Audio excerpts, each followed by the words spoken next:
Time now for the exchange, when we connect you to Algeria's foreign minister.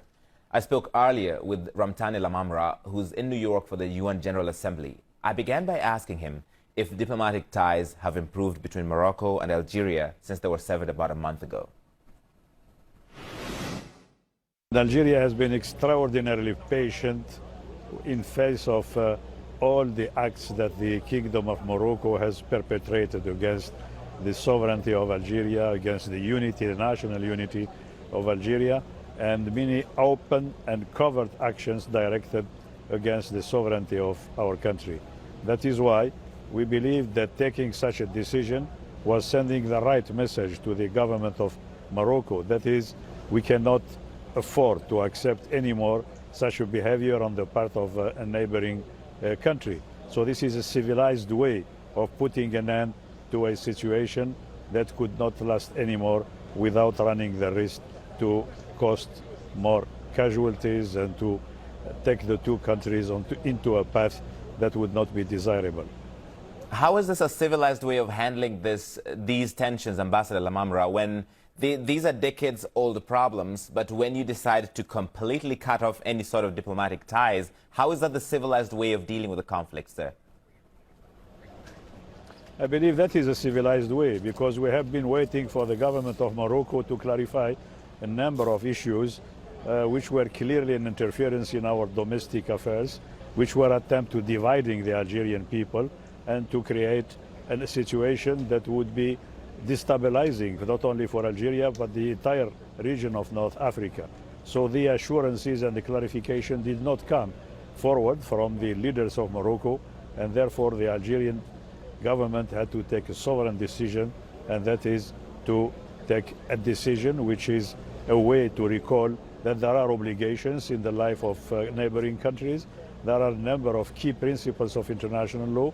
There is neighborly relations that need also to be adhered to, and without such a situation, there is no reason for two countries to continue to entertain diplomatic relations and signaling that a situation is normal while it is obviously abnormal. And it had to come to an end anyway. France, Egypt, Saudi Arabia, these are countries that have offered to mediate between the Kingdom of Morocco and Algeria. Are you open to these kind of talks? This is not a situation that calls for mediation, quite honestly. It calls for Morocco to change its behavior.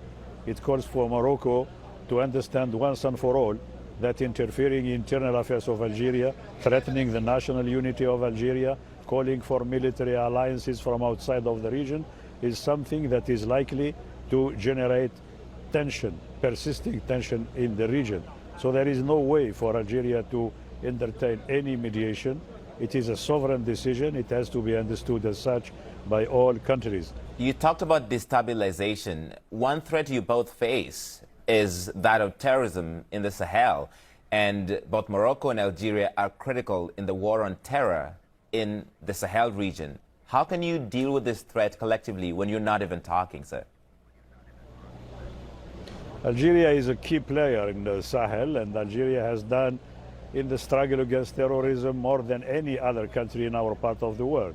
Algeria is moreover conducting the mediation between Mali and rebel movements, and it is also building some kind of a good neighborly relation in the Sahel, promoting national reconciliation in a number of countries in the region.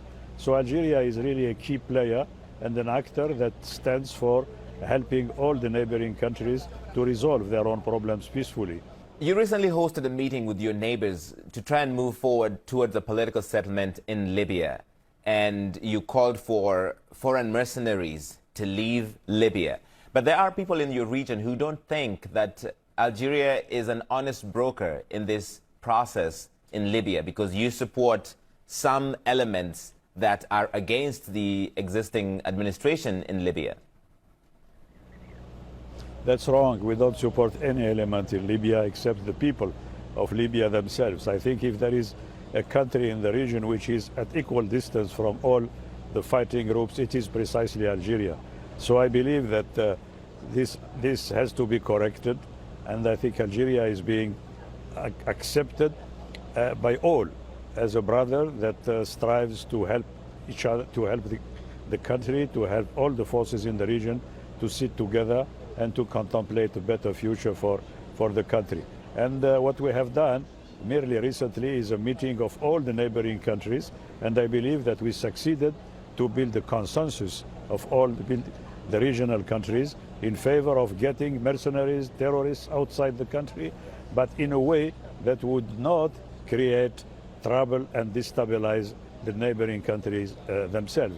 So we certainly stand by the side of the Libyan people, the side of the Libyan authorities and the government, and we do everything possible to make sure that elections will take place as planned for, and that all the Libyans will be happy to be part and parcel of the political process that would lead to democratization, normalization, and Libya resuming its fair place in the region as a key player. Ambassador, you're also mediating in a major dispute over the River Nile between Sudan, Egypt, and Ethiopia, and that's over the Grand Ethiopian Renaissance Dam on the Blue Nile, because Ethiopia insists it's got a right to fail the dam, and it did so, in fact, in July, the second filling of the dam, which made people in Cairo, people in Khartoum quite angry. Are you getting any closer to de-escalating this situation? Look, there are a number of people who are trying to contribute their share in resolving this issue. We believe that the parties themselves have been working hard to promote some kind of settlement that will endure, that will contribute to building good neighborly relations between the three countries. And we believe also that the African Union, which was asked by the UN Security Council and also the parties themselves to lead the mediation, is doing its best. So Algeria is coming to bring its contributions to this effort.